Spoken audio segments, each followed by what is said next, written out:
Title: Supreme Court steps up, Alabama's electoral map takes a hit for equality.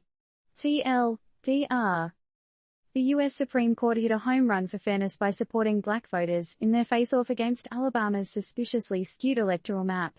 In a moment that saw the Supreme Court judges display an unexpected harmony, Alabama's GOP-inspired electoral map was found to be violating the Voting Rights Act of 1965. Well, what's next, folks?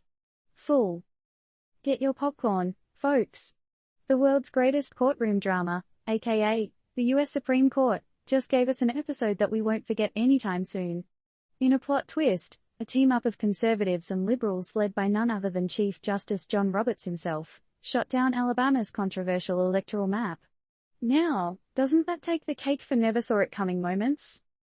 Apparently, the disputed map, the brainchild of Alabama's Republican-controlled state legislature, only had one majority black district, alongside 6 majority white districts.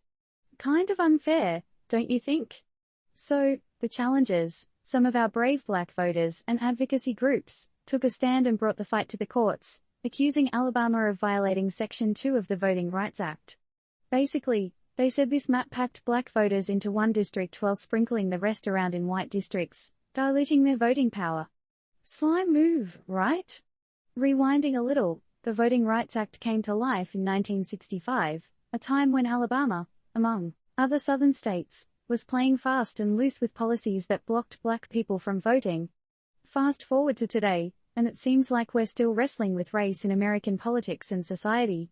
So, what gives, America? In recent years, conservative states and groups have nudged the Supreme Court to trim the Voting Rights Act's wings. Remember the 2013 ruling that smacked down a crucial part of the act that required states with histories of racial discrimination to get federal approval before changing voting laws? Or the 2021 endorsement of Arizona's Republican-backed voting restrictions? It's been a tough ride for this act. But this time, the Supreme Court stood by it. Now, we're left with an intriguing question: what does this mean for future electoral map drawing and racial discrimination cases? Only time will tell. And hey, for all you law buffs out there, how do you see this playing out in the future? Is this the beginning of a trend of court-backed equality or just a one-off victory?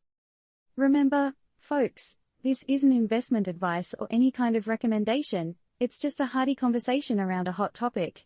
Let's keep it respectful and remember to enjoy the popcorn. One last thing before we wrap up, what do you think? Is this a step towards eradicating racial bias in voting, or do we still have a long road ahead? Let's discuss.